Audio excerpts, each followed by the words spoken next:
इसके डेफिनेशन को हमने पिछले वीडियो में बता दिया है। अब यह कितने प्रकार का होता है इसके बारे में हम आपको इस वीडियो में बताने वाले हैं। और इसको बताने से पहले आपको ये बता देना चाहें कि ये इस चैप्टर का लास्ट वीडियो है, ठीक है। इस चैप्टर को हम इस वीडियो में समाप्त करने वाले हैं, ठीक है। चलिए तो देखते हैं अरस समीकरण मितीय दोष कितने प्रकार के होते हैं, पहले उसको देखेंगे। उसके बाद हम बारी बारी से आपको डिटेल्स में बताएंगे, ठीक है। चलिए तो देखते हैं अरस समीकरण मितीय दोष कितने प्रकार के होते हैं। ये 3 प्रकार के होते हैं, ठीक। कौन कौन से होते हैं देखिए। पहला होता है धातु आधिक्य का दोष, ठीक। दूसरा होता है धातु न्यूनता दोष और तीसरा होता है अशुद्धीय दोष, ठीक। ये 3 दोष होते हैं किसके, अरस समीकरण मितीय दोष के, ठीक। चलिए अब देखते हैं बारी बारी से इसको कि धातु अधिकता का दोष क्या होता है। इन सब के बारे में हम आपको बारी बारी से एक के बाद एक को डिटेल्स में बताएंगे, ठीक है। आप वीडियो को ध्यान से और पूरा देखिएगा ताकि आपको समझ में आ सके, ठीक। तो चलिए हम पहले देखते हैं धातु अधिकता का दोष क्या होता है, ठीक है। चलिए तो देखते हैं धातु अधिक दोष क्या होता है। तो देखिए ऋणायन रिक्तियों के कारण उत्पन्न दोष धातु अधिक का दोष कहलाता है, ठीक। इसमें क्या होता है, धातु अधिक में ऋणायन रिक्तियों के कारण उत्पन्न जो दोष होता है उसे कहते हैं धातु अधिक का दोष, ठीक है। चलिए तो देखते हैं इसका एग्जाम्पल क्या होता है, आपको एग्जाम्पल के द्वारा समझाते हैं। तो देखिए इसको कहते हैं, देख लीजिए हमने लिया NaCl का, ठीक है। तो सोडियम क्लोराइड NaCl को जब हीट करेंगे तो Na प्लस और Cl माइनस में टूट जाता है, ठीक। तो हम कह सकते हैं यह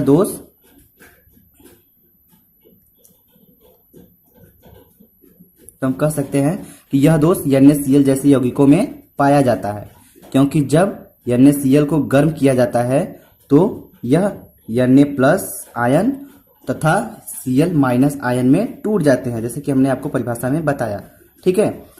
टूट जाता है जिसका अर्थ Na अपना एक इलेक्ट्रॉन Cl को दे देता है और तभी यह दोष उत्पन्न होता है। इसलिए इसको क्या कहते हैं, धातु आधिक्य का दोष कहते हैं, ठीक। समझ में आ गया।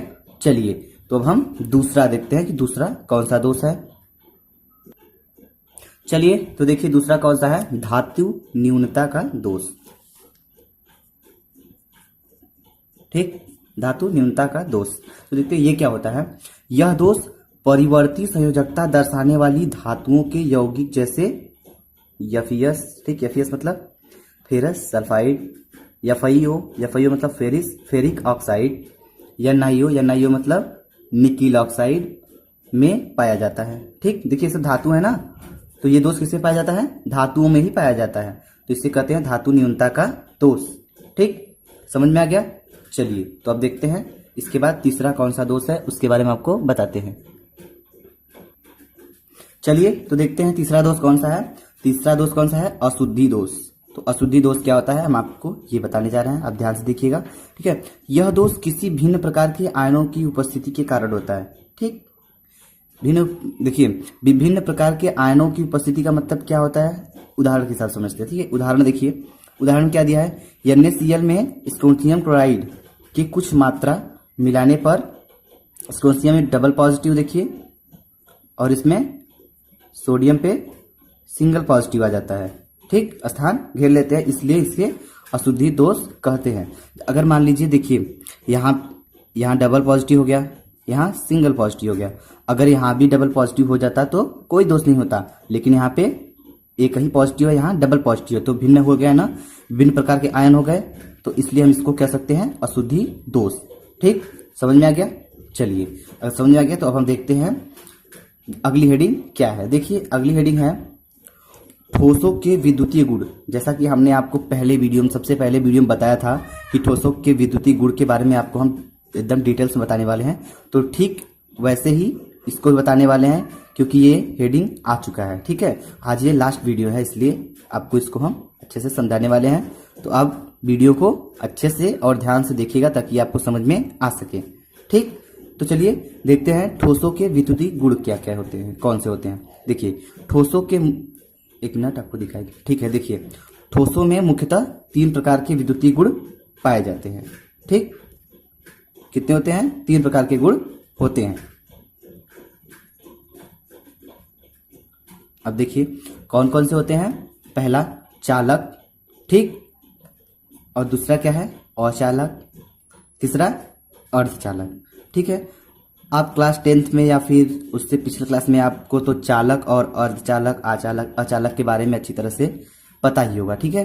तो चलिए अब हम इसके बारे में आपको डिटेल्स में बताने जा रहे हैं। देखिए क्या होता है। चलिए तो देखते हैं। चालक, अचालक, अर्धचालकों को ऊर्जा बैंड के सिद्धांत के आधार पर बांटा जाता है, ठीक है। देखिए हमने अभी आपको बताया चालक, अचालक और अर्धचालक, तो उसके बारे में तो आप जानते ही होंगे। तो उसके बारे में हम डिटेल्स में ना बताते हुए सीधे बताते हैं जो इस चैप्टर के हिसाब से मोस्ट इंपॉर्टेंट टॉपिक है, तो हम उसके बारे में आपको डिटेल्स में बताने जा रहे हैं, ठीक है। आप उसको ध्यान से देखिएगा। तो अब हम किसको देखेंगे कि ऊर्जा बैंड के सिद्धांत के आधार पर कैसे बांटा जाता है, ठीक है। तो देखिए पहले उसको बताने से पहले हम आपको ये बताना चाहेंगे कि बैंड सिद्धांत होता क्या है, इसको बताएंगे। उसके बाद हम आपको बारी बारी सब बताने वाले हैं, ठीक है। तो चलिए देखते हैं बैंड सिद्धांत क्या होता है। किसी भी तत्व में दो प्रकार के बैंड पाए जाते हैं, ठीक। कौन कौन से पाए जाते हैं, चलिए देखिए। पहला होता है चालन बैंड, ठीक, दूसरा संयोजी बैंड। समझ में आ गया। तो चलिए अब हम बारी बारी से इसको देखते हैं। पहले चालन बैंड को देखेंगे, उसके बाद संयोजी बैंड को। तो देखिए चालन बैंड क्या होता है, पहले हम उसके बारे में आपको बताने वाले हैं।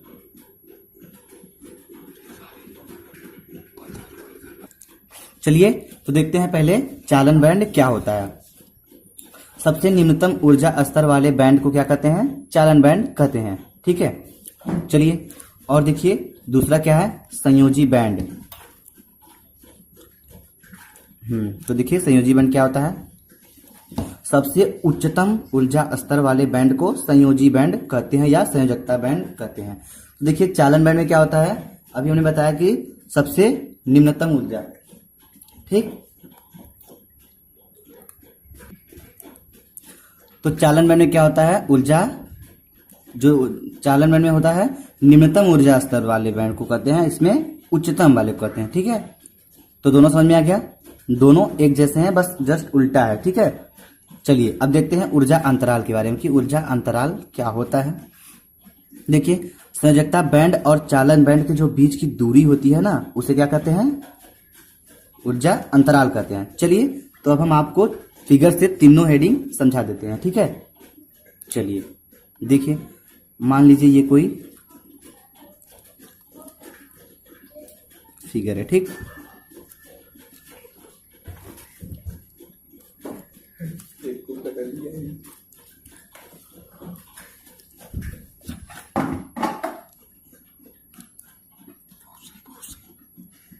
देखिए ये क्या होता है, ये संयोजी बैंड।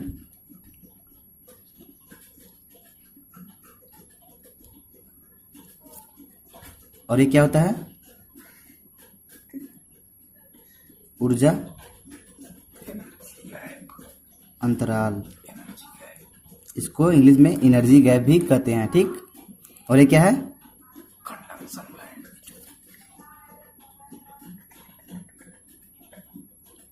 चालन बैंड, ठीक। चलिए तो देखिए क्या है, ये संयोजी बैंड है, ये ऊर्जा अंतराल है, और ये चालन बैंड, ठीक। तो हमने आपको इसके बारे में बताया था जैसे कि परिभाषा में। तो देखिए इसमें क्या होता है, इसमें उच्चतम होता है, संयोजी में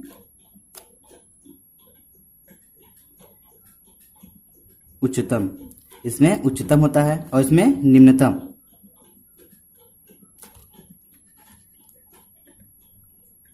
और ये ऊर्जा अंतराल ही है, जो बीच का गैप होता है इसे ऊर्जा अंतराल कहते हैं, तो पता ही है आपको, ठीक। ठीक, चलिए इसमें ऊर्जा स्तर क्या होता है, उच्चतम होता है, इसमें निम्नतम होता है, और ये जो बीच का गैप होता है इसे ऊर्जा अंतराल कहते हैं। तो आपको तीनों समझ में आ गया होगा, ठीक है। तो चलिए समझ में आ गया, तो आगे चल के देखते हैं क्या होता है। चलिए तो देखिए अगला हेडिंग क्या है, संयोजकता बैंड के आधार पर चालक, अचालक और अर्धचालक की व्याख्या, ठीक। ये हेडिंग है, तो इसके बारे में हम आपको बताने जा रहे हैं, ठीक है। तो आप ध्यान से समझिएगा। चलिए देखते हैं पहला क्या है। पहला है चालक की व्याख्या, ठीक। चलिए हम इसके आधार पर चालक की व्याख्या करने जा रहे हैं, आप इसको ध्यान से देखिएगा, ठीक है। देखिए चालकों में संयोजकता बैंड और चालन बैंड के बीच का जो ऊर्जा अंतराल या फिर अंतराल होता है, अर्थात ऊर्जा अंतराल, ठीक है, हमने आपको बता दिया, बहुत ही कम होता है, जिसके कारण विद्युत धारा प्रवाहित करते हैं तो संयोजकता बैंड से मुक्त इलेक्ट्रॉन जो होते हैं वो आसानी से चालन बैंड में पहुंच जाते हैं। इस प्रकार हम चालक की व्याख्या कर सकते हैं। ठीक, चलिए अब आपको फिगर द्वारा समझाते हैं। तो आप फिगर देखिएगा, जैसे कि अभी हमने आपको बताया कि ये जो होता है ये कौन सा होता है, संयोजकता बैंड होता है। ठीक, और इसमें क्या होता है, ऊर्जा अंतराल बहुत कम होता है। अभी हमने आपको परिभाषा में बताया ना, ऊर्जा अंतराल बहुत कम होगा तभी तो इसमें से आसानी से इलेक्ट्रॉन इसमें आएंगे। तो क्या होता है, ये चालन बैंड। ठीक, समझा गया। देखिए, जब इसमें हम विद्युत धारा प्रवाहित करेंगे तो इससे जो मुक्त इलेक्ट्रॉन है वो आसानी से इसमें आ जाएंगे। आसानी से क्यों आएंगे, क्योंकि ऊर्जा अंतराल बहुत कम होता है। तो इस प्रकार हम चालक की व्याख्या कर सकते हैं ऊर्जा बैंड के आधार पर। ठीक, समझ में आ गया। चलिए, तो अब हम देखते हैं दूसरा क्या है। दूसरा है, अब करेंगे दूसरे में अचालक की व्याख्या, ऊर्जा बैंड के सिद्धांत के आधार पर करेंगे अचालक की व्याख्या। चलिए तो देखते हैं इसमें कैसे होता है। तो चालकों में संयोजकता बैंड और चालन बैंड के बीच ऊर्जा अंतराल या फिर वही बोलते हैं ना अंतराल बहुत अधिक होता है। उसमें क्या होता था, कम होता था, इसमें बहुत अधिक होता है, जिसके कारण जब विद्युत धारा प्रवाहित करते हैं तो संयोजकता बैंड से मुक्त इलेक्ट्रॉन चालन बैंड में नहीं पहुंच पाते हैं। ठीक, तो इस प्रकार हम अचालक की व्याख्या कर सकते हैं। ठीक, चलिए तो देखते हैं, अब इसको भी फिगर द्वारा आपको दिखाते हैं हम कैसे होता है। तो देखिए, जैसे अभी हमने आपको ऊपर बताया, ये क्या होता है, ये ऊपर होता है संयोजन बैंड या फिर संयोजकता बैंड। ठीक, ये संयोजकता बैंड होता है। तो अभी हमने बताया कि जो पिछले बताया चालक की व्याख्या में, तो उसमें ऊर्जा अंतराल बहुत कम होता था, लेकिन इसमें ऊर्जा अंतराल बहुत अधिक होता है। देखिए, इसमें इतना हो गया ना, ये जो बीच का गैप है ये बहुत अधिक हो गया। ठीक,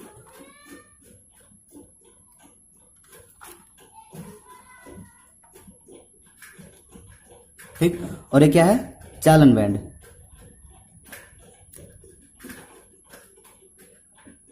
ठीक, तो देखिए, जब हम इसमें विद्युत धारा प्रवाहित करेंगे तो इसमें जो मुक्त इलेक्ट्रॉन है तो वो आसानी से इसमें नहीं पहुंच पाते हैं। क्यों नहीं पहुंच पाते हैं, क्योंकि इसके बीच की दूरी बहुत कम होती है, इसलिए इसमें नहीं पहुंच पाते हैं। तो हम इस प्रकार कह सकते हैं कि अचालक की व्याख्या इसके आधार पर हो सकती है। ठीक है, समझ में आ गया। चलिए, तो हमें उम्मीद है कि आपको ये समझ में आ गया होगा। तो चलिए अब हम अगला देखते हैं कि अगला हेडिंग क्या है, उसके बारे में आपको बताते हैं। चलिए, तो अभी हमने आपको पहले बता दिया कि चालक की व्याख्या कैसे की जाती है ऊर्जा बैंड सिद्धांत के आधार पर, और अचालक की कैसे की जाती है, और तीसरा आता है अर्धचालक। तो अब हम अर्धचालक की व्याख्या करके आपको बताने वाले हैं। ठीक है, तो चलिए तो देखते हैं क्या होता है इसमें। परम शून्य ताप पर ये भी अचालक की भांति व्यवहार करते हैं। ठीक, परम शून्य ताप का मतलब क्या होता है, आपको समझ में आता है। चलिए, समझ में आता होगा, अगर नहीं आता होगा तो देख लीजिए होता क्या है। -273 डिग्री केल्विन को क्या कहते हैं, परम शून्य ताप कहते हैं। ठीक, तो इसको देख लिए। तो देखिए, परम शून्य ताप पर ये भी अचालक की भांति व्यवहार करते हैं, लेकिन जब इन्हें उच्च ताप दिया जाता है तो ये चालक की तरह व्यवहार करने लगते हैं। ठीक, अर्थात संयोजी बैंड से इलेक्ट्रॉन निकलकर चालन बैंड में पहुंच जाते हैं। ठीक, इस प्रकार ये चालक की भांति व्यवहार करते हैं। इसलिए यह कहा जा सकता है कि इसमें दोनों गुण पाए जाते हैं। ठीक, इस प्रकार अर्धचालक की व्याख्या कर सकते हैं। समझ में आ गया। चलिए, नहीं समझ में आया, चलिए ठीक है, फिगर द्वारा देखते हैं।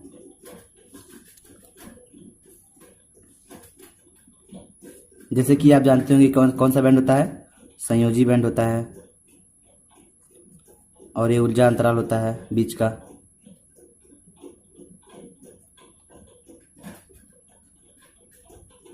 ठीक, और ये क्या होता है, चालन बैंड। ठीक, तो अभी हमने आपको बताया -273 केल्विन यानी परम शून्य ताप पर। ठीक है, तो इसमें से निकलकर इसमें आ जाते हैं, इसमें भी। ठीक, इसमें दोनों गुण पाया जाता है, इसलिए क्या कहते हैं, अर्धचालक की व्याख्या कर सकते हैं। ठीक, इसलिए इसे अर्धचालक भी कहते हैं। ठीक है, समझ में आ गया। तो चलिए अब देखते हैं कि अर्धचालकों के प्रकार, ये कितने प्रकार के होते हैं। ठीक, देखिए अर्धचालकों के प्रकार ये 2 प्रकार के होते हैं। ठीक, अब देखिए कौन कौन से होते हैं। पहला है पी टाइप अर्धचालक। ठीक, और दूसरा होता है एन टाइप अर्धचालक।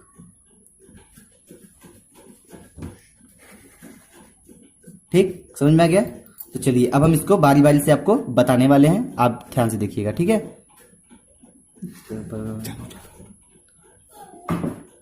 चलिए तो देखते हैं।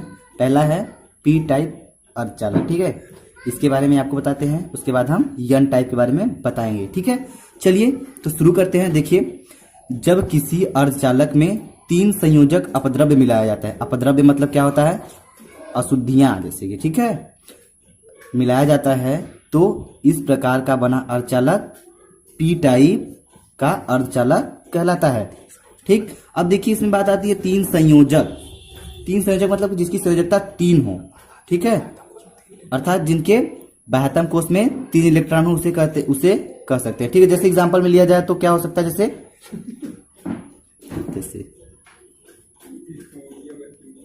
ठीक, जैसे देखिए एल्युमिनियम। ठीक, इसका क्या होता है, मतलब देखिए इसको अगर हम करेंगे, इसका वो निकालेंगे संयोजकता क्या होता है, 2 8 3। तो देखिए इसके अंतिम कोश में कितने इलेक्ट्रॉन है, 3। ठीक है, इसका परमाणु क्रम कितना होता है, 13। ठीक है, इसका इलेक्ट्रॉनिक विन्यास करेंगे तो इतना आएगा। तो हम कह सकते हैं जिसके बाह्यतम कोश में 3 संयोजकता वाले हो, जैसे कि हमने बताया आपको एल्युमिनियम, तो इसकी संयोजकता 3 होती है। ठीक, तो हम यही कह सकते हैं कि 3 संयोजक अपद्रव्य मिलाने से इस प्रकार के अर्धचालक को क्या कहते हैं, पी टाइप कहते हैं। ठीक, समझ में आ गया। तो चलिए अब देखते हैं, पी टाइप समझ में आ गया, तो देखते हैं एन टाइप अर्धचालक क्या होता है। ठीक है, ठीक, चलिए देखिए, तो देखिए एन टाइप अर्धचालक क्या होता है। जब किसी अर्धचालक में 5, देखिए अभी पी टाइप में आया था 3 संयोजक और इसमें 5 संयोजक अपद्रव्य मिलाया जाता है, तो इस प्रकार बना अर्धचालक एन टाइप अर्धचालक कहलाता है। ठीक, उसमें तो क्या था, उसमें 3 संयोजकता वाले थे, इसमें 5 संयोजकता वाले अपद्रव्य माने अशुद्धियां, ठीक, मिलाएं, तो इस प्रकार से बने जो अर्धचालक होते हैं उसे क्या कहते हैं, एन टाइप अर्धचालक कहते हैं। चलिए, तो अब हमने आपको पी टाइप अर्धचालक और एन टाइप अर्धचालक के बारे में अच्छे से बता दिया। ठीक है, तो हमें उम्मीद है कि आपको अच्छे से समझ में आया होगा। तो चलिए अब ये चैप्टर आज के लिए समाप्त होता है, मतलब ये चैप्टर का ये अंतिम पॉइंट था। ठीक, कल से हम आपको विलियन चैप्टर पढ़ाएंगे। ठीक है, तो इस चैप्टर से जो अर्धचालक हमने बताया अभी, अर्धचालक पी टाइप एन टाइप, तो ये जो फिजिक्स के सर अवनीश सर पढ़ाते हैं, ठीक है, उसमें इसका एक स्पेशल चैप्टर चलने वाला है। ठीक है, क्योंकि फिजिक्स में वो अलग से एक स्पेशल चैप्टर दिया हुआ है, इसलिए उसमें अच्छे से वो बताएंगे। इसमें तो सिर्फ टेलर था, हमने बता दिया, आपको जिक्र कर दिया। ठीक है, उसमें डिटेल्स में है तो वो पढ़ाते समय आपको अच्छी तरह से बता देंगे। इसके आगे इसमें कुछ है नहीं। ठीक है, चलिए, तो अगर आपको अच्छा लगा हो तो वीडियो को लाइक करें और कमेंट करके जरूर बताएं कि वीडियो कैसा लगा। ठीक है, अभी कुछ बच्चों का कमेंट आया था कि वीडियो लंबा होना चाहिए। ठीक है, लंबा होना चाहिए, तो ये तो हम मानते हैं कि छोटा ज्यादा हो गया, क्योंकि चैप्टर तो खत्म हो गया, तो अब चैप्टर के हिसाब से चलेगा। अब कल विलियन चलने वाला है, तो कल का वीडियो लंबा होगा। ठीक है, चलिए, तो आप अच्छे से लाइक करिएगा ताकि हम लोग के भी उत्साह बढ़ा रहे। ठीक है, और अभी एक बच्चा कमेंट किया था कि सर कितना परसेंट आ सकता है। ठीक है, तो हमने परसेंट के ऊपर कहा जैसा आप मेहनत करोगे उसी हिसाब से आपका परसेंट आएगा। अगर हम तो मेहनत कर रहे हैं आपको पढ़ाने पूरी, लेकिन अगर आप भी मेहनत करोगे तो आप, आई होप, मुझे उम्मीद है कि आप 85 प्लस के ऊपर ही रहोगे, उससे कम तो नहीं रहोगे। ठीक है, तो चलिए, बाय।